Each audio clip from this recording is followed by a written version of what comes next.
In today's news, BVI agencies discuss safety and pollution in key meeting. BVI's pitch to meet international standards by mid-August. Imagination Academy blends farming with real-world learning. NOAA predicts up to 19 storms, 5 major hurricanes this year. We have the details of this and much more when 284 News returns. At Higher BVI, we're not just about business. We're about empowering lives, and that is because we aspire to inspire. By choosing us, you're supporting a company that believes in equal opportunities, diversity, and community growth. Our mission goes beyond profit. It's about providing HR solutions, fostering talent, and leaving a positive impact. Join us in building a better future, a better BVI. Choose Higher BVI, where your support isn't just a transaction, it's a transformation. Together, we're changing lives in these beautiful Virgin Islands.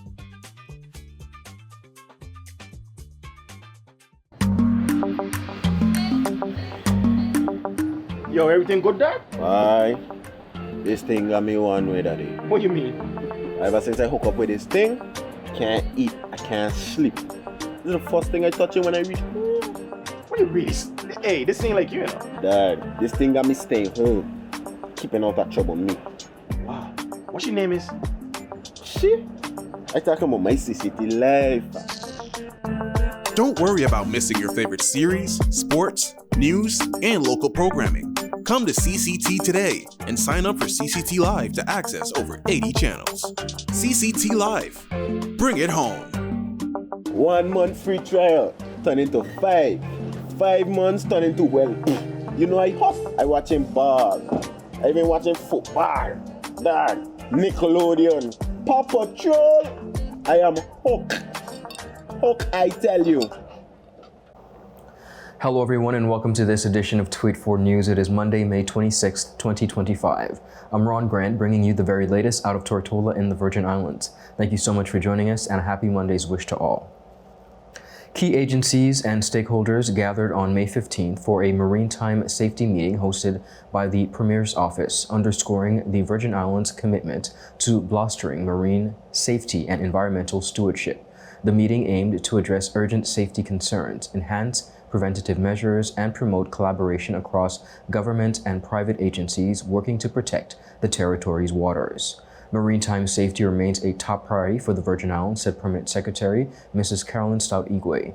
She highlighted the government's ongoing efforts to meet international safety standards, including the implementation of the IMO instruments, the Third Code, and the Merchant Shipping Act.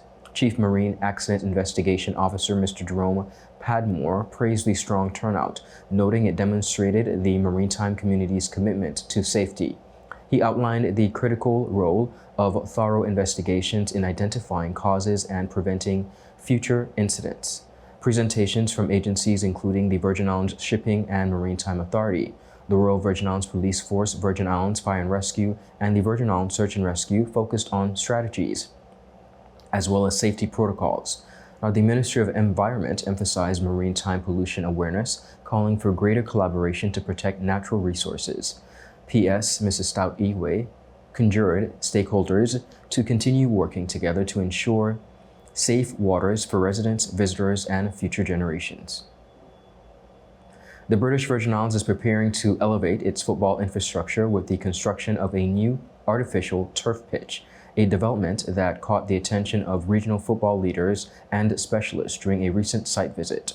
Marco, representing Adakros and company overseeing the turf installation, shared insights into the construction process. They said, and I quote, "We have some little challenges with getting the extension complete, but I think we'll manage." He added, "We're aiming to finish by mid-August, depending on weather conditions." The pitch is engineered to withstand the territory's weather patterns, including hurricane season. It's hard to build a pitch completely resistant of hurricane weather, Marco noted, but this one, he said, is designed with enough weight and durability to remain stable during typical BVI conditions. Your name, first of all, who you're representing? My name is Marco. I'm representing Edelgras in the resurfacing of this artificial turf pitch. Okay. Your visit today, from what you've seen and what you have planned, how difficult do you see the construction process being? I think it's reasonably good to do. We have some little challenges with getting the extensions of the field, but I think we will manage. Okay. Based off your plan, how long do you estimate the construction to last? We will probably be finished in mid-August. But if everything goes as planned, we don't have a lot of loss of weather because we're going into the rain season. We think we can at least finish in the beginning of August, but reasonable and realistically mid-August. With the new development of the upcoming turf pitch that you guys are going to be constructing, based off of the weather patterns that we see in the BVI, Yeah. how do you foresee that withstanding the weather? What do you exactly mean Okay, by the so question? Sorry. basically the damage from the hurricane that will happen Yeah. in 2017, in this new pitch that you guys are developing, Yeah. will it be able to withstand the harsh weathers? Yeah, it's almost, it is artificial turf, so it's hard to build a pitch that is completely, how do you say it? Resistant? That can stand up, that is resistant up to heavy hurricane weather. But yeah, it has enough weight to keep it down, and if it's just the average weather that we're facing in the BVI, it will be perfectly staying and keep in a good state. And with maintenance, will it be anything difficult for maintenance personnel to maintain the pitch? No, it's an easy schedule. We can, like I said, just to Andy Davis, we will supply a maintenance schedule. We will supply a maintenance instruction. We will do the training. So if they are trained, they are knowledgeable and skillable enough to do the maintenance for this pitch. All right, great. Thank you. That's it. Thank you too. On the maintenance front, Marco assured the public of the ease of upkeep, stating, and I quote, "We will supply a maintenance schedule, instructions, and hands-on training. Once trained, the team here will be more than capable of maintaining the pitch long-term." So I'll start off with your name. Hi, my name is Andy Davis. I'm the first vice president of the BVI Football Association. All right, so Andy, just tell me the turf that is going to be put down here, what's the size of it? What's it going to be? It's going to be 70 by 106. That's including the runoffs. The actual playing surface will be 100 by 60. And the games that are going to be played here, what are they mainly going to be? The men's league, you're going to have more international games. Yeah. What's the plans? What's the BVI's plan? Well, the ultimate goal is to host international matches. We're talking about World Cup qualifiers as well as regional CONCACAF tournaments. We will be having our nation league playing typically April, May, depending on what's happening.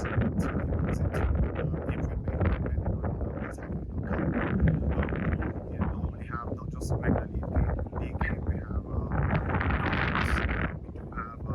different tournaments in between to kind of extend the league. So again, the final goal, the final game would be to host qualifiers here at this facility. Andy Davis, first vice chair president of the Football Association, detailed the project's scale and ambition. He said the turf will be 70 by 106 meters. Continuing, our vision, he said, is to host international and regional matches, including World Cup qualifiers and regional tournaments. Now, this upgrade facility signals the BVI's growing commitment to football development within the Virgin Islands, with the potential to attract top-tier events and further raise the territory's sporting profile on the world stage.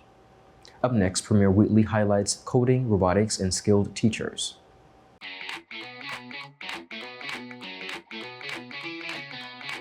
My name is Henry Bosch.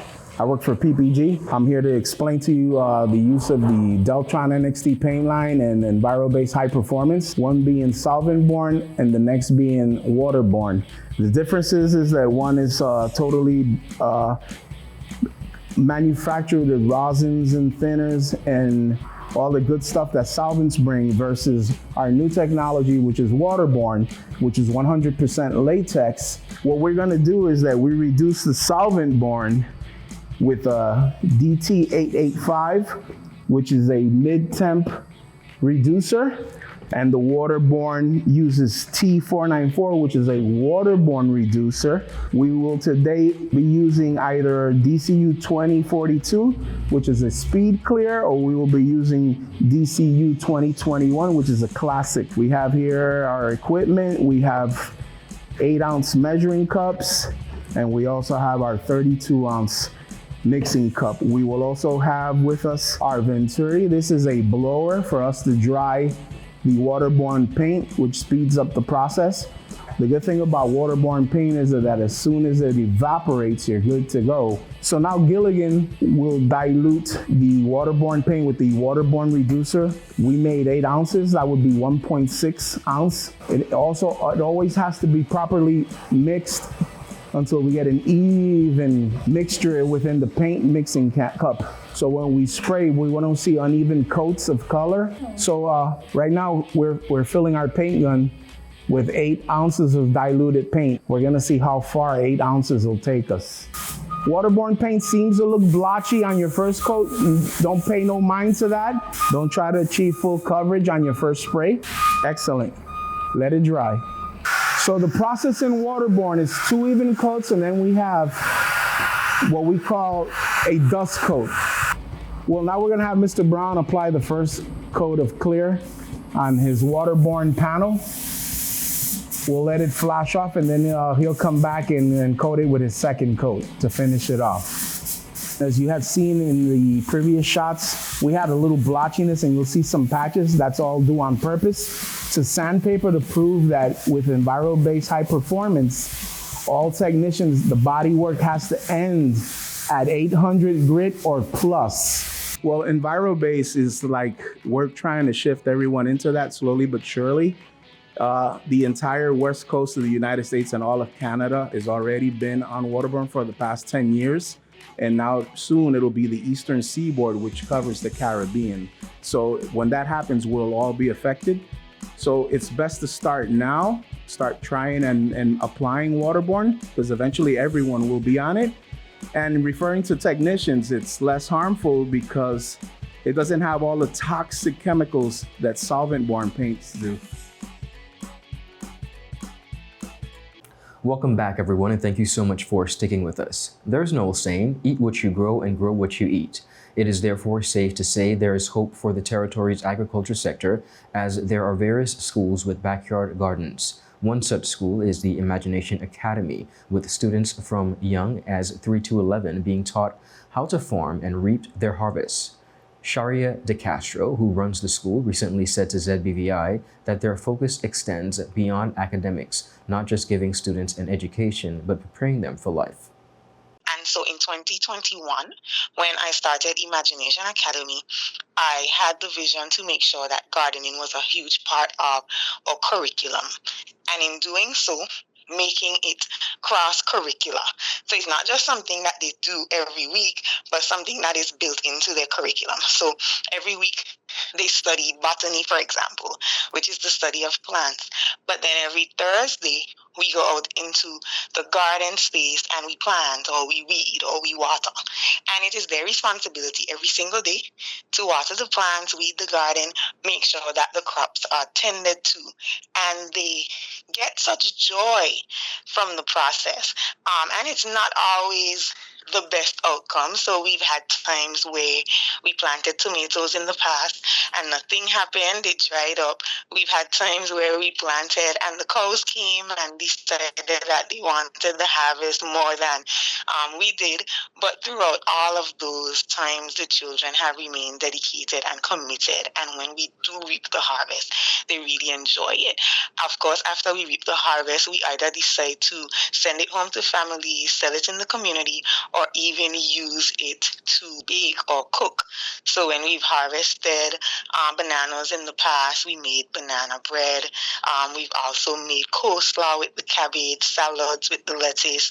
And recently you might have noticed that we sold peppers to Mellow Moods, and they featured it in their salad that Friday. So all in all, I would say it's really planting seeds in our smallest minds so that they can see that food goes beyond the supermarket. Most children, they know that they go to the supermarket every week and their parents shop, but our students get the benefit of seeing that things grow from the ground. And so in doing that, our aim is sustainability, it's healthy eating, it's entrepreneurship. It's them really growing up and understanding where food came from and how we can make sure that we can maintain a sustainable lifestyle for ourselves in the BVI. Mr. Castro has accredited farmer Coy Smith for assisting them with the school garden. I must say special thank you to Mr. Coy Smith. When I shared the vision with him in 2021, when I started the school, he was so eager about it, and he quickly came on board and really started to show us what it could look like. So though I might have been the visionary, I would definitely say it has been his hands and commitment that helped to plant the initial seeds to make sure, and even now years later, he's still there with us. He comes just about every Thursday and really takes time with the children to explain, to show them, and to help to identify crops that we can rotate in the garden. The Imagination Academy received a special invitation from the Premier and the government to attend this year's territorial address in recognition of the school's innovation and approach to education and contributions to the local agriculture sector. So 5 of our students and a teacher attended, and during his speech, the Premier would have mentioned the Imagination Academy and our efforts, as well as us being able to provide produce to a local restaurant. Premier the Honorable Dr. Natalia D. Wheatley has reported significant strides in reshaping the educational landscape, emphasizing science, technology, engineering, arts, and mathematics education, and bolstering the territory's infrastructure. During his recent address on progress over the first 2 years of his government's current term, he noted that these efforts are aimed at preparing the next generation for the challenges and opportunities of a rapidly evolving world. Now, the transformation of classrooms into hubs of innovation began with the introduction of the Mathvated project in September of 2024, which empowered primary school teachers to teach mathematics and increase confidence with student-centered strategies. In 2024, government's educational initiatives focused on enhancing the curriculum with a strong emphasis on science, technology, engineering, arts, and mathematics education, transforming classrooms into hubs of innovation and creativity. In line with our STEAM mandate, a cohort of educators have begun an arts integration and STEAM certification at the master's level, designed to provide educators with advanced skills to effectively integrate the arts into core academic subjects, making learning more engaging, creative, and interdisciplinary for students. The Mathvated project, launched in September 2024, is empowering primary school teachers to teach mathematics more effectively, boosting student engagement and confidence. A strategic staffing plan was finalized, adding over 80 new positions to schools across the Virgin Islands, ensuring critical support for students as well as educators. This initiative was supported by a $2.5 million investment that funded vital upgrades such as roof repairs, electrical and plumbing improvements, the installation of backup generators, and the enhancement of security systems in schools. We have finalized a 5-year strategic staffing plan that will add over 80 vital positions across our schools, strengthening support, accountability, and student success. $2.5 million has been allocated this year to support critical upgrades. This summer, schools across the territory are scheduled to undergo essential works, including roof repairs, window and door installation, electrical upgrades, plumbing improvements, and the installation of backup generators. Safety enhancements and the installation of new security systems are also planned to ensure learning environments remain secure, resilient, and conducive to 21st century learning. We have also invested in classroom resources, including smart boards, computers, tablets, and robotics kits, fueling our culture of creativity. Nearly 70 educators have accessed advanced training and our revised compensation framework positions Virgin Islands teachers competitively regionally, helping us attract and retain top talent. Through the Let's Teach VI initiative, professional development programs enabled educators to earn certifications in leadership and teaching through partnership with the H. Lively Stout Community College and the University of the Virgin Islands. A new collaboration with Walden University also allows in-service teachers to earn bachelor's degree in education without leaving the territory, further improving the quality of education. Now, key initiatives like the 10th grade coding and robotics program and the Robo Mindset Summer Camp, which culminated in a community exhibition, were also highlighted as efforts being made by the Department of Youth Affairs and Sports. Mr. Jordan Davis, a Virgin Islander and scholarship recipient, was highlighted for demonstrating the power of local investment in education. After graduating summa cum laude from the H. Lively Stout Community College and earning a Bachelor of Science in Mathematical Sciences from Florida International University, Jordan will join Google's Associate Product Manager program, becoming the first BVI Islander to do so. His success highlights the opportunities available through the territory's growing educational initiatives. Also, the Ministry of Education, Youth Affairs and Sports continues to make students' educational dreams come true through the scholarship program, which administered 27 scholarships in 2024 and helped dozens more through the grant program. A past recipient of the Virgin Islands Scholarship Program is Jordan Dawson.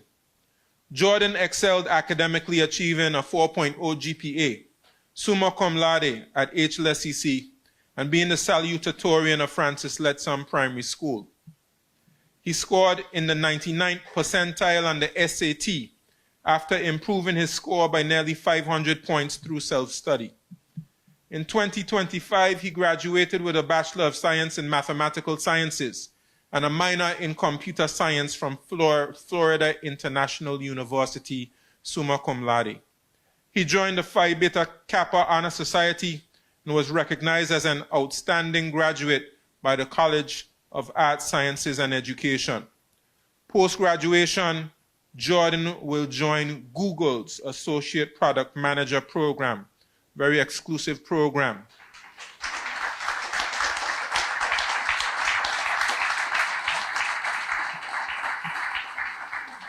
Jordan will become the third student from his university to accomplish such a feat and the first Virgin Islander to do so. Let's give him another round of applause. And up next, the OECS pledges resources for constitutional review and self-rule. Up next. Life is unpredictable, and when a storm is coming, having a plan can make all the difference. We need a plan in case of a hurricane. Everyone, let's work together on this. This is where we go in case if we need to evacuate. This is safe away from flood zones. I will use this room as our secure space if we have to stay home. Don't forget to save our local contacts and also our off-island contacts. Right, and we need to have a plan for our pets too. They can't go to shelters, so we need a safe place for them. In case we get separated, we should have a meeting spot. How about the community center? That's good, and we can leave a note there too. I feel safe knowing we have a plan. With a plan, you're not just preparing for the worst, you're taking control of the situation. A message from the Department of Disaster Management and 284 Media.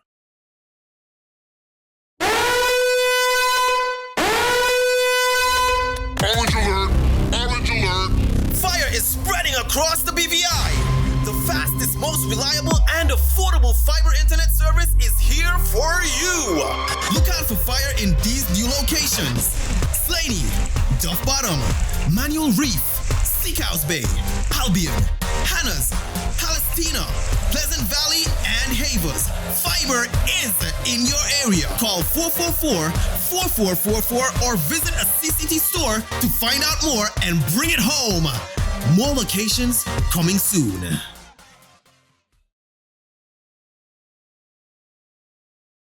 Welcome back, everyone, and thank you so much for sticking with us. The 2025 Atlantic hurricane season is expected to be more active than usual, with the National Oceanic and Atmospheric Administration forecasting a 60% chance of above normal activity from June 1st to November 30th. The outlook includes 13 to 19 named storms, with 6 to 10 likely to become hurricanes and some 3 to 5 potentially intensifying into major hurricanes. Driving the elevated risk are a mix of atmospheric and oceanic conditions, unusually warm ocean temperatures, neutral El Niño southern conditions, and potentially stronger West African monsoon, all of which create a favorable condition for storm formation as well as intensity. Acting NOAA Administrator Laura Grimm noted the importance of the readiness, stating, and I quote, "The impacts of hurricanes can reach far beyond the coast, as we saw last year with major inland flooding." She said, the NOAA's forecasts aim to give communities the lead time needed to protect lives as well as property. Now, ahead of the 2025 season, the NOAA introduced several key improvements, such as enhanced forecasting accuracy. Upgrades to the hurricane analysis and forecast system are expected to improve forecast precision by some 5%. Earlier warning advisories can now be issued up to 72 hours in advance for storm surge and tropical storm force winds. Extended outlooks, the Global Tropical Hazard Outlooks, now covers up to 3 weeks ahead. New communication tools such as Spanish language products and an experimental forecast cone graphic will improve accessibility and clarity. Advanced data collection, Hurricane Hunter aircraft will carry the new OARS radar system to collect ocean and wind data from inside storms. NOAA's Weather Prediction Center is also rolling out a new probolics precipitation portal to better predict inland flooding risk up to 3 days in advance. NOAA will release an updated hurricane outlook in early August, ahead of the season's historical peak. The Organization of Eastern Caribbean States has pledged its unwavering support to the British Virgin Islands as the territory continues to push for greater self-governance and constitutional advancement. In a statement released this week, the OECS commended the BVI for completing its most comprehensive governance reform program to date, describing it as a milestone for good governance, transparency, accountability, and democratic principles. Now, the organization hailed this reform as a domestic achievement with international significance, calling it a model of responsive leadership. The OECS also recognized the aspirations of the BVI's elected government, which include launching constitutional negotiations with the United Kingdom, securing respect for already divulged executive and legislative powers, and lifting of the order in council that allows for constitutional suspension, and resisting and economic pressures that could destabilize the territory's financial services sector. Additionally, the OECS welcomed the findings of the United Nations Special Committee on Decolonization Visiting Mission reports from August of 2024. The report urged the BVI to pursue a national education program on independence, establish a clear roadmap for self-governance, and open dialogue with the United Kingdom, potentially with the UN mediation. The OECS said these recommendations align with international law and principles of self-determination. As the BVI continues its constitutional review process and engages its citizens in shaping the future of the territory, the OECS stands ready to provide any support necessary, technical, diplomatic, or political, the statement said. The OECS expressed confidence that with principled leadership and constructive engagement from the UK and the UN, the BVI can achieve a future that reflects its people's aspirations and safeguards its democratic institutions as well as sustainable development. And that is it for today's news roundup. Be sure to follow us for your daily news updates at tweet4media.com and like us on Facebook at tweet4media and tweet4BVI on Instagram and X, formerly Twitter. I'm Ron Grant. I'll see you again tomorrow. Have a safe and enjoyable evening. Happy Monday. Goodbye.